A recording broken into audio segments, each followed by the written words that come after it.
Thank you all for joining in for Be Informed session where we informally chat with industry leaders. And today we have Ms. Radhika Gupta, who is the CEO of Edelweiss AMC. Radhika, and I have Girish, my partner from Hyderabad, joining in too. So today's the objective of today's chat is to understand more about investing in international markets. So before we do that, Radhika, I would like to introduce you to those people who actually might not know. So she's an investment professional with a range of diverse experience across asset management, both globally and also in India. She started her career with McKinsey right after her degree. And in 2009, she came back to India for good and she started India's first hedge fund called Forefront Capital Management, which was then acquired by Edelweiss. And then she became the CEO of Edelweiss AMC in the year 2017. The recent launch of her Bharat Bond ETF in partnership with GOI is, I think, yet another feather in your cap, Radhika. Thank you for that. And she's also a global citizen, and I also know that she's a keen storyteller, a good bridge player, plus a Twitter micro. A recent YouTube video, The Girl with a Broken Neck, which narrates her life journey, which was fantastic to say the least, garnered over 100K views in a very short span of time. I mean, I can keep on going about this, but the last achievement, the very recent achievement, is that she was honored by Day magazine as one of the top 30 most powerful women in Indian business. I would name her in top, not 30, maybe in the top 5, top 4, top 3. I don't know. So that's a lot of achievement in a short span of time, Radhika. Big congratulations on that. So before we start, I also want to start on a very congratulative message on the recent Bharat Bond ETF, where you garnered over 11,000 crores across 40,000 applications. In these times, it is stupendous. And so, how difficult or different was it, at least the second tranche, Radhika, for the Bharat Bond ETF? So thanks, Anand. Thanks, Anand, for a very kind introduction. I wish my parents got to hear introductions like that. I don't think they are so kind in their introductions of their daughter. No, the second tranche was a very different experience. And I think it gives you a lot of hope that one, everything is possible. You know, when we went into this Cenefo and people would ask me on TV what it would do, I was hoping that if we hit 8,000 crores, just because there's so much negativity, this talk around debt funds, lower corporate surpluses, interest rates low. And I think while one way you can see everything that's wrong with the world, we also underestimate what is right with the world. I think what worked in the second case of Bharat Bond is now it's an established brand, at least a little more than it was last time. The first time we got a cabinet approval on 4th and we launched it in 8 days on 12th. So it was very, very quick. So just trying to tell people what Bharat Bond was an exercise. This time we didn't have to do that. This time, and the first tranche has history, and thankfully it's good history. But the other funny thing about this one is, so in the last one, I actually personally made 50 trips to Delhi. So that's 100 flights taken in a year for the launch. This time we did everything digitally. We didn't open our offices. And I think that is super cool thing that you can sit at home and raise the same amount of money at very reasonable cost, touch everyone digitally. We did the launch digitally. And even our back end coordination with all our public sector entities, which used to take a lot of meetings and this and that, it all happened on video conference. So it was a very efficient process and a very delightful process. And I'm hoping for the third one, which is later this year, I won't need to do any travel. Absolutely. I mean, this was a big achievement. Girish, what's your view on that? No, I think the ETF thing definitely, Radhika by Edelweiss has been a good success. And, congrats that you'll be able to do everything digitally. I think the whole world has changed completely the way we're doing things. And that is definitely, what you're saying is a very good thing to hear that a company NFO run digitally is like, it's really good to hear that. Basically. Yeah, no, every time someone is asking me now, are you going to office? Why aren't you going to office? Because I am not in a rush to bring my teams back to office. I mean, safety first. And I'm like, if we can do Bharat Bond and raise 11,000 crores sitting at home, we can run routine business sitting at home. And honestly, routine business has been Absolutely fine. I was telling Rashesh this in a different context in the morning that I think for all of us as human beings, if you push us to the wall, we push ourselves harder. I mean, it's my own sort of philosophy that if you constrain someone with resources, you actually bring out the best. That's a good point to start with. I mean, so I want to start with this question, Radhika, on why should one look at investing in the international markets at all? Sure. And I think, obviously this question about international investing, I'll be very frank, I have run an international investing business for now 3.5 years. I've personally been investing in this asset class for a long, long time, well before I joined the mutual fund industry. But there is definitely a lot of buzz around international investing. I will tell you 3 reasons why I think you should look at international funds. I'll also tell you reasons that are the wrong reasons to look at international funds if you ask me that separately. But I think there are 3 reasons. One is the obvious one, which is diversification. I think if you look at a country by country, year by year map, not every country performs at all points in time. Like when we do domestic diversification, we say sometimes equities perform, sometimes debt performs. There are years when the US is the best performing market. Incidentally, in 2020, like hearing it, but China is the best performing market. There are years when India is the best performing market. So it is important to geographically diversify. And I think globally, I mean, even when I started investing, nobody has so much home country bias that they invest 100% at home. The second reason I think is access. And I think this is very important. There are just a lot of themes that are not available in the Indian market. For instance, if I look at the whole theme of technology, that theme is not available in the Indian market in the way that it's available overseas. So if you talk about streaming or 5G or cloud, those companies are not listed here. So you get access to businesses that you would not get access to otherwise. And the third is, I think, currency. Our currency depreciates at about 3-4% a year. And by investing in an overseas currency, you get the benefit of that currency depreciation. So I think these are 3 very, very important reasons to look at international as an all-weather solution. So you just don't buy Apple phone, you also buy those shares is what, that's one of the key reasons here, I believe. Yeah. I mean, I also remember that we have been depreciating a good 4.2% for the last maybe 30 years now, or 50 years now against USD. That's absolutely right. That's absolutely right. And it's normal. It's normal for an emerging market currency to depreciate at that rate. And the interesting thing about the depreciation in the rupee is it actually happens when our equity market is doing bad. So you will have years, and you can see this data, where your equity market returns in India are bad relative to the US, plus your currency depreciates. So it's a double whammy that you get. And a lot of people, by the way, speaking of currency depreciation, also have foreign expenses. So they may have planned foreign expenses for travel, for sending a kid abroad, etc. And you don't know how those expenses are hit by currency depreciation. For instance, I studied abroad, and when I went to Wharton, I think school fees were like $50,000 a year. Now inflation has taken them to $100,000 or $90,000 a year. But this is just dollars. Remember, just think, I don't know what the Indian rupee was in 2001, but it was not close to 75. Right. So you have the inflation in that currency, plus you have the currency depreciation. Right. So what essentially are the risks and rewards of international investing? So I will start with risks first, and then I'll come to rewards. I think one thing to remember in international investing is you are investing in equity. Now, when you're investing in the US market or the Brazilian market or the Chinese market or the Indian market, you're investing in equity, and equity is underlying risk. Sometimes, in one of my funds, which has performed very, very well, I worry that people don't understand the risks because they just assume that because it's US and the NASDAQ has been doing well and the S&P has been doing well, there is no risk. Risk doesn't go away because you're investing in equity. You have home country risk. If you're doing something more thematic, you may have thematic risk. However, what does help, now let's come to the reward side, is that technically a US fund is probably not going to be very correlated to an Indian fund.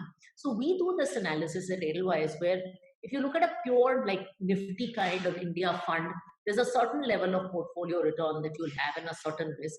If you look at a pure US fund, like if you look at our own US technology fund, it's actually more risky than the India fund.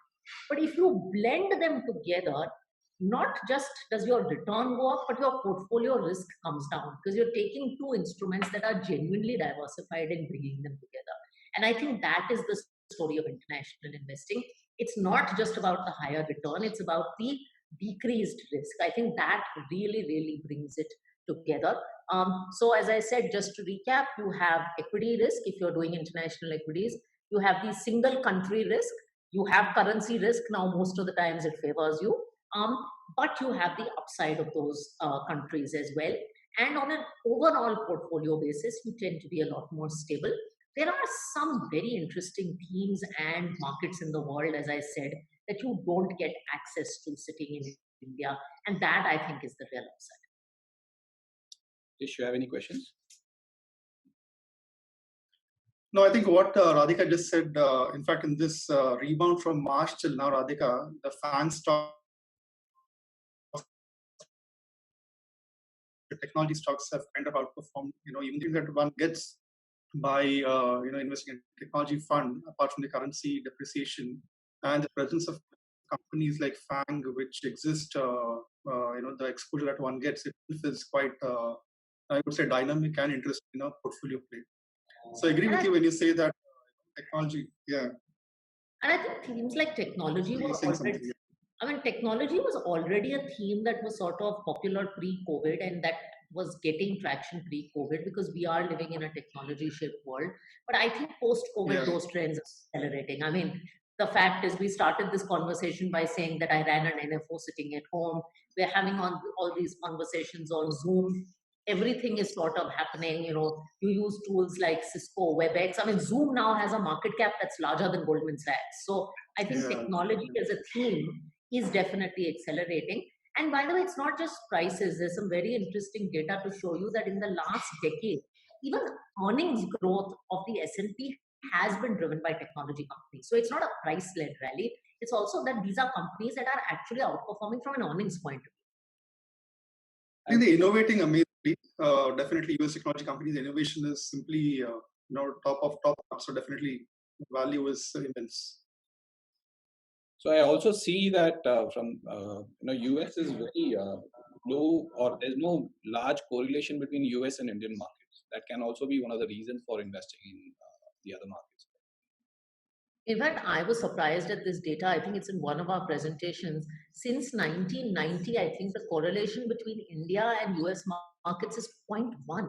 It's incredible. I mean, that is just a fabulous thing to look at. And that's why, as I said, if you do this exercise of India only portfolio, US only portfolio, both are independently risky, but you add a 30% US fund, for instance, like a tech fund, to a Nifty portfolio, and suddenly the portfolio risk dials down a lot and the return moves up marginally. So it's because of this 0.1 kind of correlation. And it makes sense because they're looking, if you look at what is represented in our benchmark indices, largely financials, consumption, etc., we don't do disruptive technology sitting in India. So it makes a lot of sense. True. So now talking about the funds, I see that you have, Edelweiss has got 6 different offshore funds like Asian and Greater China, Europe, emerging markets, US value, and US technology. Let's talk a little bit about each of these funds. Maybe we can start with, so the first question is, do you manage any of these funds or do you have a tie-up with somebody to do it? So we don't manage these funds directly. We don't manage, we don't do active management of international funds, because we feel that is a capability we haven't developed. Right. In-house. Passive maybe we'll do, but active management of international funds we don't do. So we worked with JP Morgan for years on this. These funds have actually got very long track records in India because we acquired as Edelweiss JP Morgan Asset Management about 3.5 years ago. And prior to that, most of these funds, with the exception of US technology, had existed. So we work with JP Morgan on them. They are one of the world's largest asset managers. They also give us great knowledge and insights. We really benefit both from their asset management expertise and their knowledge on and insights in terms of what is happening. And JP Morgan's US Tech Fund, which we brought to India, was a collaborative idea that came out of this collaboration, and hopefully other things will also come out of this collaboration. But yes, we use them to manage the international funds, and as I said, many of them have got, like China's got 10 years of track record now. Right. So now, good. I mean, I want to talk about China first. Keen to know, first of all, whether, because it is China, did we beat them on returns? I mean, did India beat them on returns? I'm going to get into trouble for this one. It's ever since this whole India-China thing has broken out, you always worry about whether you should talk about your China fund. No, we didn't beat them on returns. They beat us hands down, which is a separate problem altogether. In fact, I think Mint wrote an article. It's a really steely article about the Indian investor got nothing for being Atmanirbhar or some scandalous headline like that. But the China fund has done well. I think the story for China is that if you look at the China of the past, the Chinese indices for a long time actually did not compare to Indian indices because what the Chinese companies represented were largely, and Indians will relate to this, state-owned infrastructure and utility companies. So they were doing a great job building infra, but they were not high ROE companies. So that was the China of the past.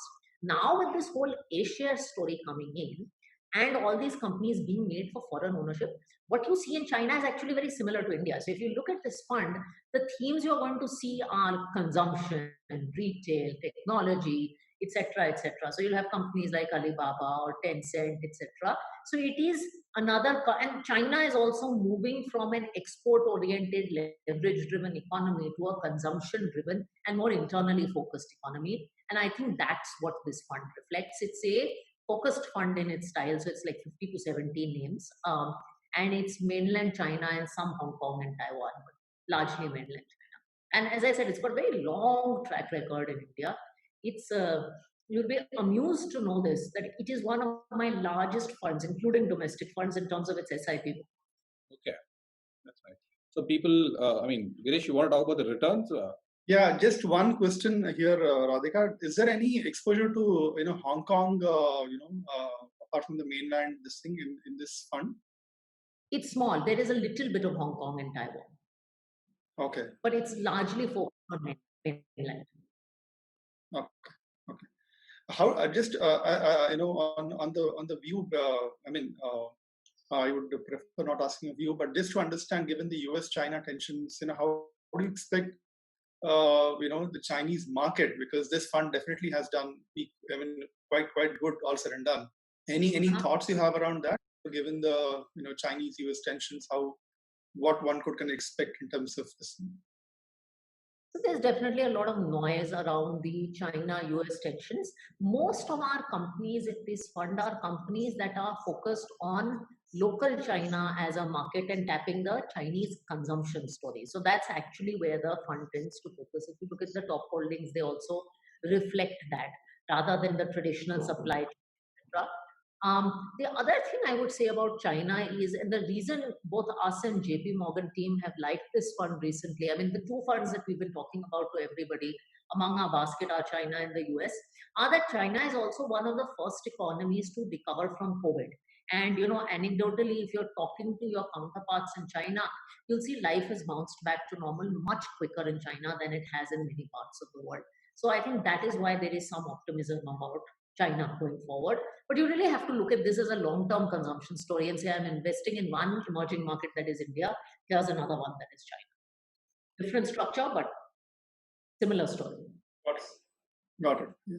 So now let's move to the US Tech Equity Fund. I mean, I see it's a very old fund, 1997 kind of fund that was by JP Morgan. And can you throw a little bit light on this fund too? Yeah. So this one is an old fund for JP Morgan, very large fund for JP Morgan, well rated. We brought it to India in March of this year. And this is a little different from the traditional, when you think of technology, I think a lot of our thinking is very FANG focused. This is meant to be a multi-cap fund, one, and it is a little more diversified. So it is 50 to 60 names. One of the things that I would point to you is that it's not a fund that's focusing only on large cap companies. It's focused across the cap range. And in technology, there is an S curve. So there are opportunities in technology that are small, like Bitcoin. The market size is not big. They're kind of taking off. And then there are things like hardware, which are at the top of the S curve, which are kind of plateauing. This is looking at things that are just picking up and hitting that part of the curve. So the broad rather than sectors, the themes that it's focusing on are autonomous cars. Everyone knows Tesla, etc., as a story. Payments, just like we talk about Paytm in India, digital payments is a big one. 5G, cloud computing, for instance, at Edelweiss, we've moved everything to cloud. And then, of course, everyone's favorite, which is content and streaming, which is what has kept us busy through this whole crisis. So these are the 5 things that it's focused on. It is diversified. So if you look at the top holding, more important than the holding is the fact that each holding is not more than 3 to 4%. I think that gives this fund a nice risk profile because in technology, things do go wrong. So unlike things that are NASDAQ, where 5 companies could make up maybe 40% of the weight, here across 60 companies, you're actually breaking the fund up. So I think that's one very important thing to keep across this fund. So it's not just 5 names, it's a much wider range of names. And it's really focused on companies with a large addressable market and the opportunity that's about to take off or is just taking off. It's not super mature. So that's why you don't see a lot of hardware. For instance, Microsoft has been an old holding in this one. And Microsoft is one of those companies that's been a big beneficiary of the crisis because they are a large enterprise player, things like Teams, etc., cloud. Microsoft has been a winner there. So those are the kind of Tesla has been a holding in this fund. Some of the other ones, like it has Match, or Match used to be one of the more significant holdings till recently, I think. And Match is the holding company for Tinder, and Tinder's largest market, you'd be surprised to know, is Asia, actually. So it has some of those themes as well. So nice. So good to hear names like Tesla and PayPal. Yeah, PayPal. Payments, Yeah. Payments, but very, very, very important space. In fact, I was happy to, semiconductors also, quite a lot of holdings are there from semiconductor industry. That's great.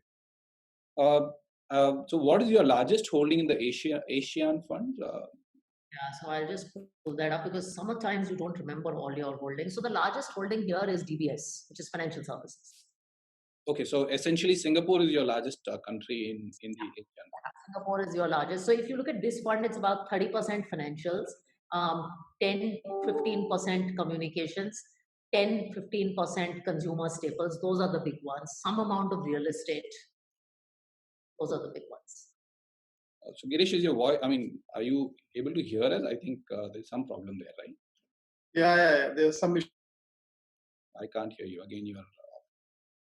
So we'll quickly move to Europe.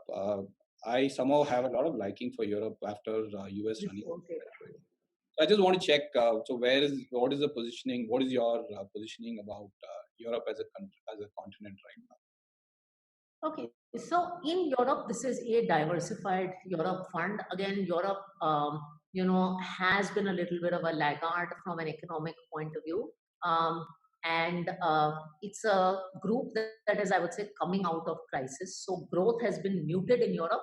One of the interesting things I did learn about Europe is that Europe is a company that took a very different route to sort of the revival of the crisis in terms of, if you see economies like Germany or France, governments have really come in and given a lot of stimulus to workers in terms of trying to, so that's why Germany, for instance, hasn't had a large amount of unemployment versus a market like the US. So governments and companies have really gone out there to try and pull out the economy. One of the interesting things, so in the Europe fund, the largest theme for us is actually pharma, because if you look at pharma as a theme, a lot of the players in this vaccine race and sort of the healthcare revival theme come from Europe. So that's why pharma continues to be the largest theme. And outside of that, then you have retail and consumption. So do you believe that Europe as a country, continent, its time is now? Do you think with the recent actions for the next 2 years?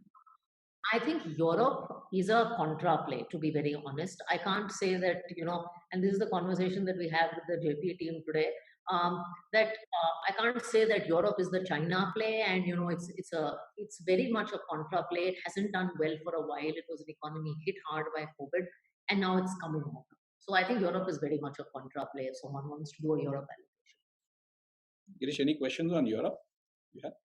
No, I don't have any questions. So then we'll move to emerging market. The interesting thing I see in emerging market is Korea, where I Korea means Samsung, in my opinion. So do you have Samsung? I think you have Samsung in the. We have Samsung. It's one of the top 5 holdings in the portfolio. So the emerging market one will have some Brazil, some China, some of the emerging markets like Korea. It will have a small India allocation. It also has some of the companies like Tencent, Alibaba. It has some companies from Taiwan also. So if you're looking at that kind of exposure, so it has that range. In this portfolio, the big ones will be financials and IT. I mean, that's reflective of emerging markets. And the other big theme will be consumption. Makes sense, emerging markets. Yeah, so I mean, good you named Brazil and Mexico and India. All these are right now, even today, struggling with the COVID numbers. Right? So do you think there is the markets have corrected enough there? I know India has bounced back, but is the same is the story same with other countries? Do you think it's a good momentum play at least for the next 1 year or so? I'm just asking. I can't say emerging is a momentum play. Emerging is a little different from Europe. So Europe, I think, is a pure contra play. Emerging, you've got markets because this fund has markets like China, etc., and India that have bounced back quickly. It also has some of the laggard markets like LATAM, etc., that are taking time. So this is a mix of emerging markets exposure. That's how I would look at that. I would say though, and we had done an event with our head of research. And he was saying that while the US is probably the economy that you're looking at for the next 2-3 years, if you take a longer term outlook, there's probably an emerging market story that will play out. Okay. Girish? No, I think emerging markets, since, I mean, I personally think ASEAN and China exposures that way, personally, I think would do better than Brazil exposure and all. But yeah, I mean, options are there for clients. It's definitely there. Yeah, and the idea is always to have options for people. Yeah, that's the key. Yeah, yes, absolutely. That's the key. That you have options and you see which economy is doing well, or have a better bet on where it goes from there, and take a better. It also is a function of the existing funds the investor has in their portfolio. So if you have a lot of developed markets exposure, then some people find emerging useful as a basket to pick. Yeah. Try to bunch different baskets together and give people what fits for them. Yeah.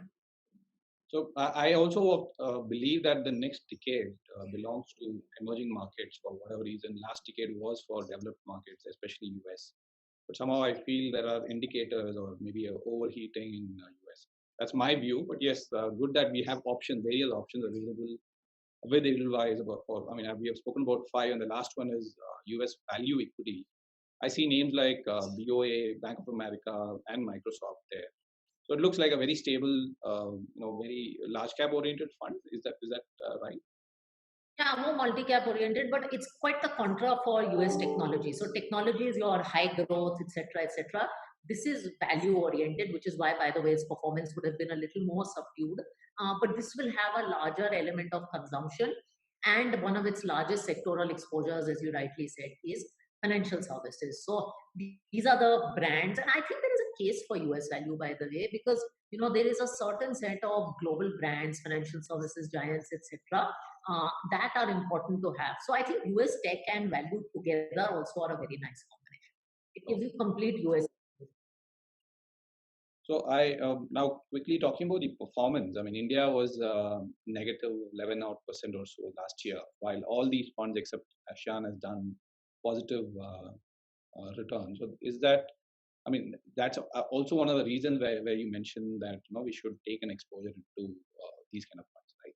That's well proven, is what I was trying to say.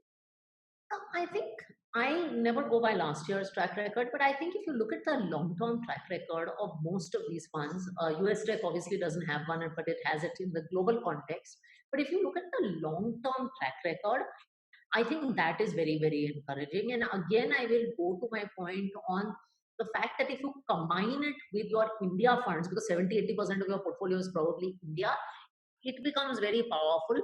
Because some of these funds, as you very rightly said, have done very well in a time when Indian equities have not performed. So the portfolio contribution will be very, very powerful. So whether you look at US value, whether you look at US tech, whether you look at China, all of these funds have credible long-term track records. I think that is important.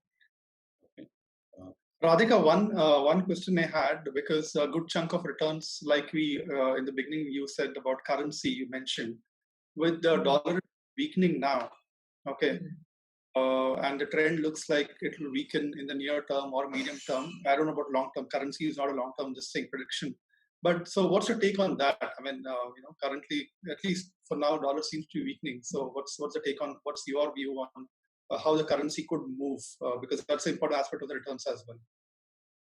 So yes and no, it is an important aspect. See, I think currency in the short term, the dollar is weakening. We actually don't give outlooks on currency as in it's difficult for us to be honest. I do think though in the long term, there is a case for rupee depreciation. Just because of the structure between most emerging market currencies, I would say there is a long-term case for depreciation. I think the currency is a cherry on the cake for your returns. But do remember, as you correctly said, it can be volatile in the short term, and it can move things in the short term. I don't think the dollar is going away as a reserve currency. Yeah. So linked to that, which is your favorite fund among these six? I know it's not an advice, just your choice. I mean, among the six, which one would you generally prefer, if at all? I know only one, please. If I had to have allocations to two markets, I would have them to US and China. Okay. And what percentage of your portfolio do you generally suggest, or do you keep in these international markets?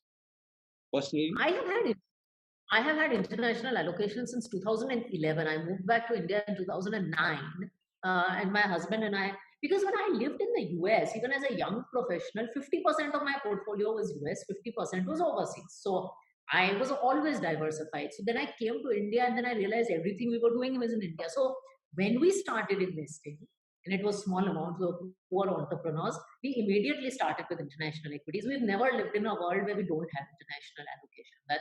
That's just the way we are wired.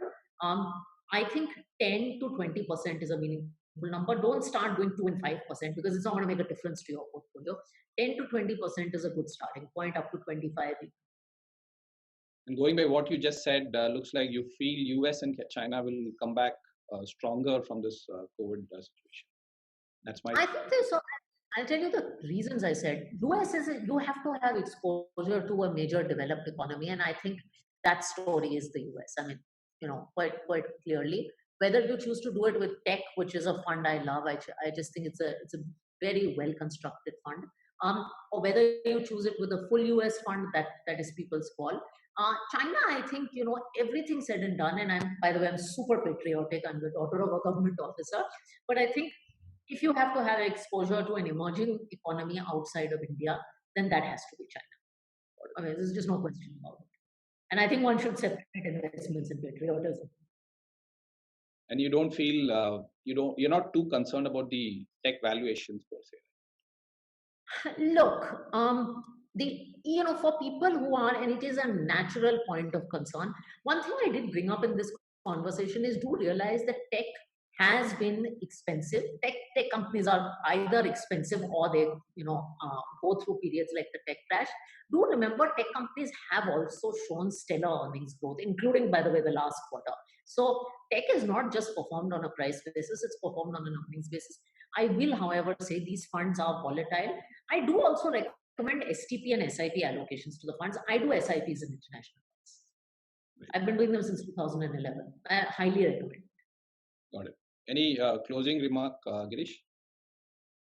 No, I think Radhika, what you said was very relevant. The last thing that apart from India, the emerging economy to focus on is China, and one needs to have developed economy investment like in the US, especially tech bit, which is immensely innovative and great value across the globe. So couldn't agree with you more. Absolutely bang on is what your closing comments were, Radhika. So thank you so much, Radhika, for taking the time out on a working day, and it was really a pleasure talking to you. And I'm sure the viewers will definitely appreciate your candid, opinions and also views on these. Thanks, guys. Thank you, Radhika. Thank you so much. Bye, Girish. Bye, Radhika. See you. Bye. See you.